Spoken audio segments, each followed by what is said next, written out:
पाल ने प्रण किया, प्रणत पाल ने प्रण किया, जबी उठा कर हाथ। इधर देवगण उधर मुनि, बोले जय रघुनाथ। आगे भक्त सुतीक्षण से भेंटे श्री भगवान, अमित प्रेम अवलोक की, अविरल भक्ति प्रदान।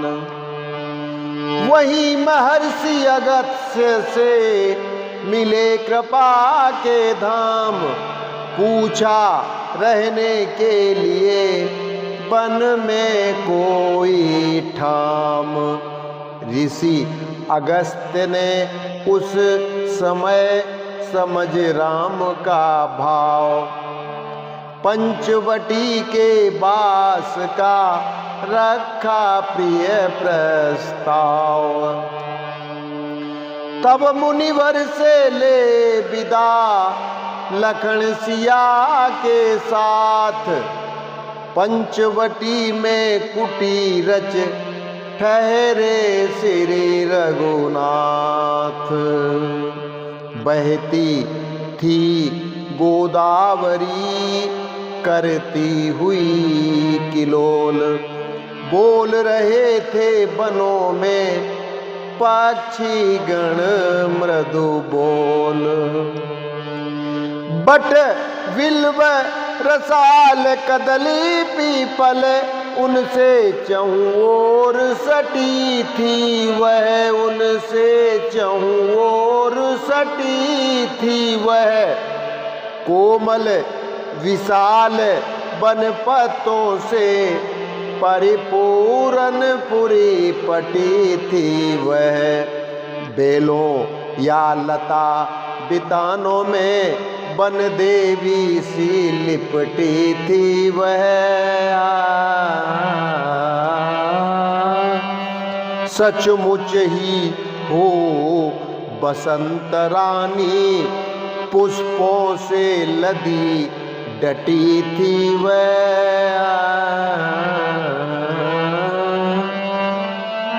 प्राकृतिक साज श्रृंगारों से जगमगती और जटी थी वह, जगमगती और जटी थी वह। उस वन की नाटकशाला में कवि की नायिका नटी थी वह। उस वन की नाटकशाला में कवि की नायिका नटी थी वह। त्रिभुवन की शोभा को लेकर दंडक वन में प्रकटी थी वह, दंडक वन में प्रकटी थी वह। वारी जिस पर वैकुंठ स्वर्ग, ऐसी प्रिय पंचवटी थी वह। बारी जिस पर वैकुंठ स्वर्ग, ऐसी प्रिय पंचवटी थी वह। राम धाम ऐसा बना सुंदरता का धाम, रामा सुंदरता का धाम। पंचों में पावन हुआ पंचवटी का नाम। नित्य कुटी के द्वार पर होता था सत्संग, कभी विवेचन का कभी शक्ति का रस रंग, कभी विवेचन का कभी शक्ति का रस रंग। एक दिवस श्री लखन ने कहा समय शुभ जान, मानव जीवन की करे कुछ व्याख्या भगवान। प्रभु बोले यह प्रश्न है हित कर सभी प्रकार। प्रभु बोले यह प्रश्न है हित कर सभी प्रकार। जड़ चेतन संसार में मानव ही है सार। सृष्टा द्वारा सृष्टि का क्रम लो पहले जान। रामा क्रम लो पहले जान। प्रथम नाद या प्रणव था, फिर था सृष्टि विधान।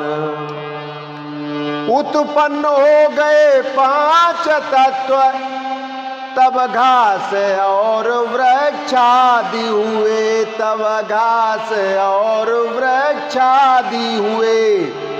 क्रमशः बढ़ चला विकास, तभी कृषि पक्षी पशु इत्यादि हुए। क्रमशः बढ़ चला विकास, तभी कृषि पक्षी पशु इत्यादि हुए।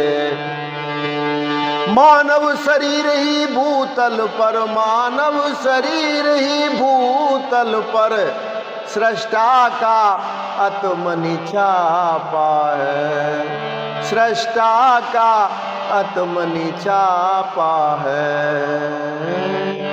इस प्राणी ही को दिया बहुत, विदना ने अपना पा है।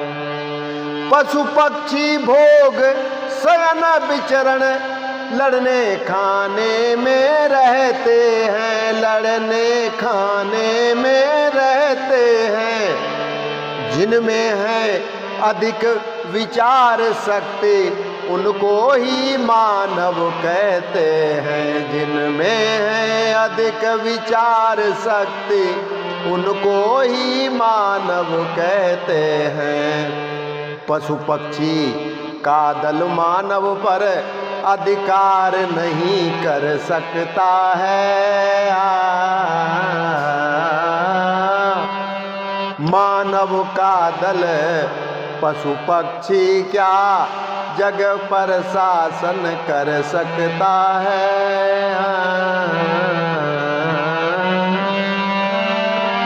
यद्यपि मानव के तन में भी पशुओं वाले गुण सारे हैं। पशुओं वाले गुण सारे हैं, पर इसमें अपने जो गुण हैं वह उन जीवों से न्यारे हैं। पर इसमें अपने जो गुण हैं वह उन जीवों से न्यारे हैं। वे केवल भोग जानते हैं, जानते शयन भी विचरण भी। जानते शयन भी विचरण भी। यह इंद्रिय जित संयम रत हो, कर सकता बड़ा हित करन भी। यह इंद्रिय जित संयम रत हो, कर सकता बड़ा हित करन भी। वे हिंसा त्याग नहीं सकते, इसमें है छुपी अहिंसा भी। इसमें है छुपी अहिंसा भी। भोजन तक ही जीवन उनका, इसमें उपवास साधना भी। पशुओं के गुण के साथ साथ अपने गुण जब मानव में है, अपने गुण जब मानव में है, तो चुने विचार शक्ति से वह क्या उसकी त्याज वस्तुएं हैं। संपूर्ण चराचर जगती में, संपूर्ण चराचर जगती में जितने पदार्थ भी निर्मित हैं, सबका आधार एक ही है। इस कारण सब संबंधित हैं। मानव ये धर्म समझते तो फिर नहीं परस्पर भेद रहे, फिर नहीं परस्पर भेद रहे। मिलजुल कर जग में कार्य करें तो कहीं न कोई खेद रहे।